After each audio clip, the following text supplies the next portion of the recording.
So in this unit, we're going to be solving systems of functions. And the first ones we're going to look at are ones that you can solve algebraically, which means you can actually do them on pencil and paper to get your answer. We're going to solve some that are more complex later that you're just going to use technology to solve. So you guys solved linear systems last year, and the substitution method says, hey, basically if y has a value of 5 minus x, then where I see y in the other equation, I can substitute 5 minus x in its place. So 1 equals 4x plus 3 times the quantity 5 minus x, substitute inside parentheses. I'm going to distribute my 3 to get 1 equals 4x plus 15 minus 3x. When I do 4x minus 3x, that's 1x. And then I would subtract 15 from both sides, and 1 minus 15 is negative 14. So my x is negative 14. To find y, I could substitute negative 14 for x in either equation. The first equation looks easier, so I'm going to use that. 5 minus my negative 14 means that y is positive 19.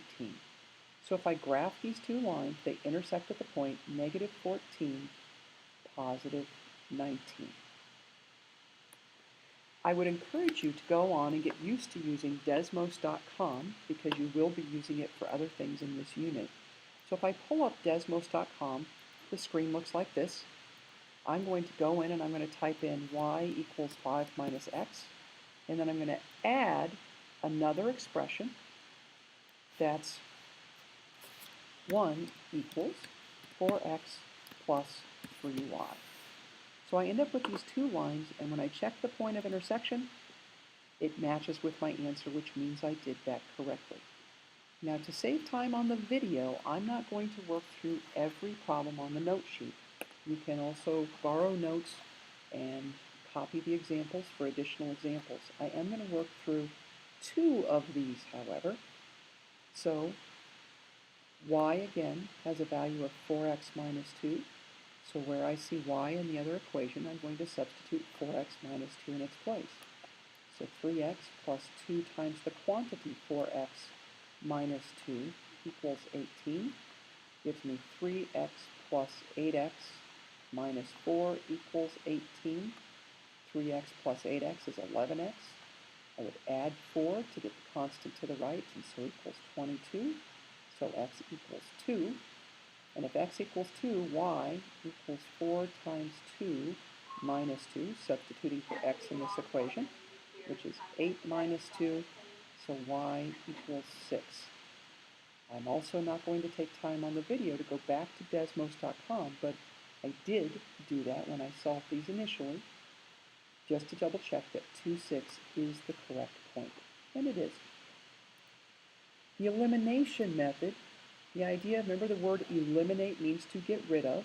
This method is also in other books called linear combination, where I'm going to combine or add together my two equations to turn them into a single equation. I don't want to add them together, though, if I can't eliminate one of my variables. In this first case, I could add them together as they look, because I have a plus 7y and a minus 7y. If I add a positive 7y and a negative 7y together, I get 0, so I would eliminate my y and get 2x equals 18, and then solve that to get x equals 9. So 9 plus 7y equals 13, which means 7y equals 4, which means y equals 4/7. I can't reduce that fraction, so I'm going to leave it as a fraction. So these two intersect at the point 9, and then y is 4/7. Again, I'm not going to take time to go back to Desmos.com for this one. Looking at f, one thing I notice is these are out of order. They're not lined up correctly. So I'm going to rewrite the first equation, 2x plus 4y equals 40. If I add these two equations together right now, I'd get 9x plus 1y equals 44, which is true for this system, but it doesn't help me to solve this. So what I'm going to do instead is I'm going to realize that 3 and 4, their least common multiple is 12. So if I multiply this first equation now by 4, I get a minus 12y. The second equation by 3 would give me a plus 12y. Then I'm going to have opposites. I also could have multiplied the first equation by negative 2 to get a negative 14x, and the second equation by positive 7 to get a positive 14x. You don't always have to eliminate y. Looking at this first one, then, it's going to become 28x minus 12y equals 16. The second equation is going to be 6x plus 12y equals 120.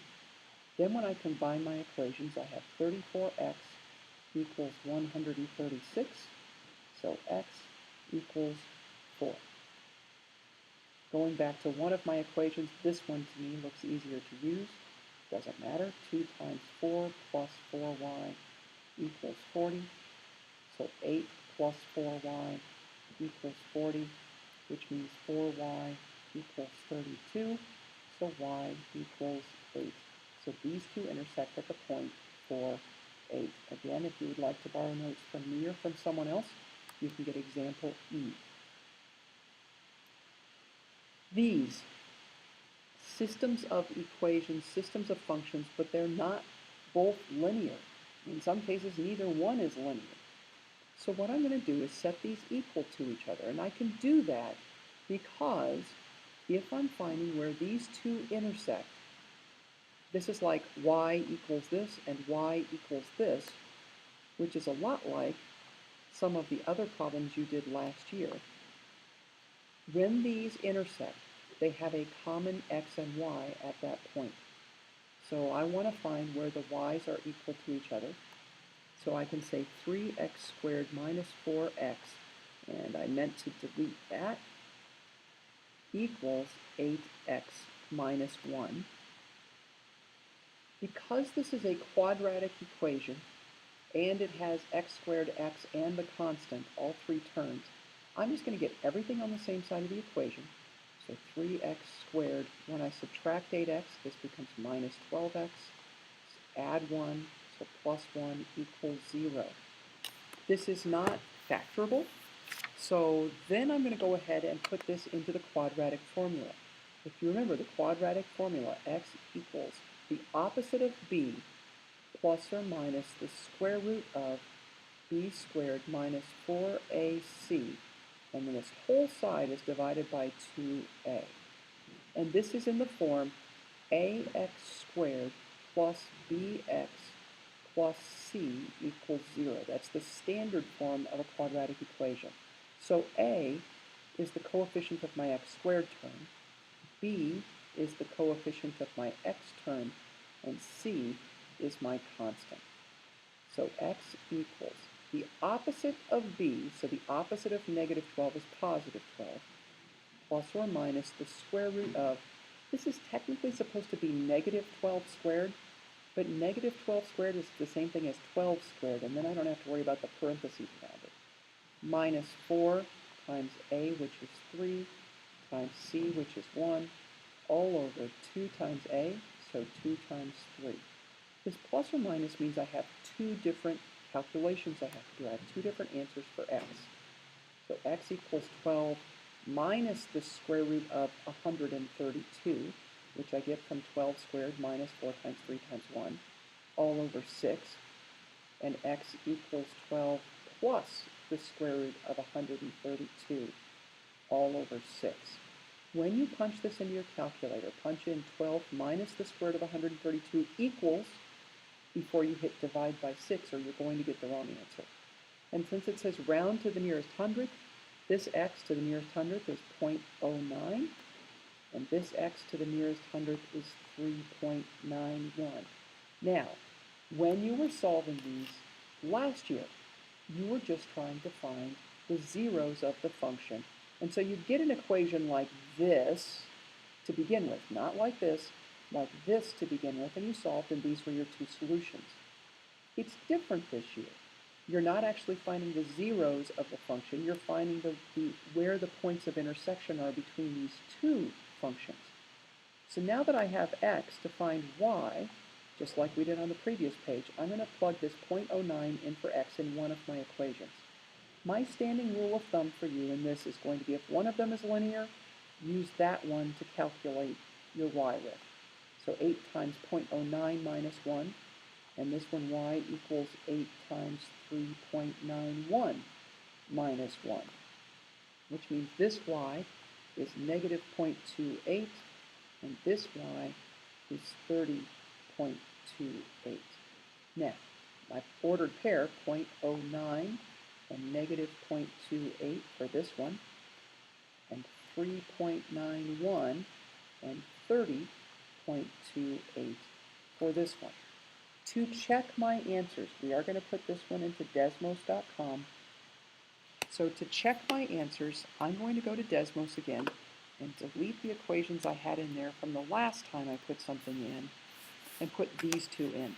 So y equals 3x. Now, to plug in a 3x squared, I have two options. I can do this show keypad in the lower right-hand corner, and when I pull that up, it's got a square root symbol in it. So the square root, sorry, not the square root symbol, it's got an a squared symbol. So 3x squared, and then minus 4x.